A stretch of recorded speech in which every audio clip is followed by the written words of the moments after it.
Hi verse ఈ వీడియోలో మీకు ఈ అప్లికేషన్స్కి నేడే చివరి తేదీ ఖచ్చితంగా అప్లై అయితే చేసుకోండి.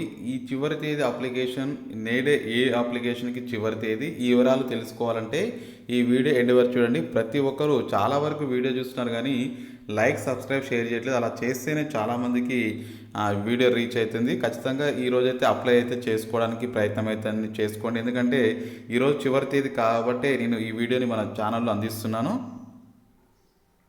సో తెలంగాణలో మనకి లోక్సభ ఎన్నికల కోసం ఎన్నికల సంఘం ప్రత్యేక ఓటర్ జాబితా సవరణ ప్రక్రియ చేయబడుతుంది. మనకి ఓవరాల్గా 1 నుంచి 18 ఏళ్ళు నిండిన వారు కొత్త ఓటు నమోదు చేసుకునేందుకు ఇచ్చిన దరఖాస్తు గడువు నేటితో ముగియనుంది. సో ఓటర్లు ఎవరైతే తమ చిరునామా ఇతర వివరాలు మార్చుకోవచ్చు.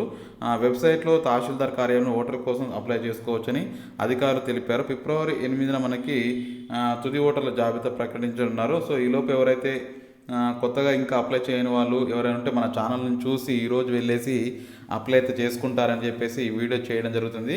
అంటే సవరణలు కూడా చేసుకోవచ్చు. అంటే చిరునామా కానీ అదేవిధంగా తమ పేర్లను కానీ ఎటువంటి పొరపాట్లు ఉన్నా కానీ వాటన్నిటిని నమోదు చేసుకునేందుకు అంటే పేరు కొత్తగా అంటే కొత్త ఓటు నమోదు చేసుకునేందుకు ఇచ్చిన దరఖాస్తు రేపటితో మిగిలింది. అదే ఓటర్ తమ చిరునామా ఇతర వివరాలను కూడా మార్చుకోవచ్చు వెబ్సైట్లో లేదా తహసీల్దార్ కార్యాలయాల్లో అని చెప్పేసి ఈ యొక్క ఇన్ఫర్మేషన్ అయితే రావడం జరిగింది. ఖచ్చితంగా ఎప్పటికప్పుడు మన ఛానల్ చూస్తూ ఉండండి.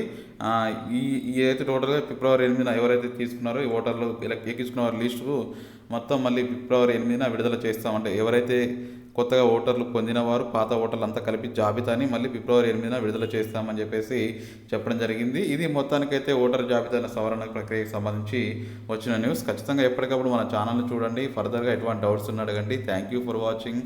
Have a nice day.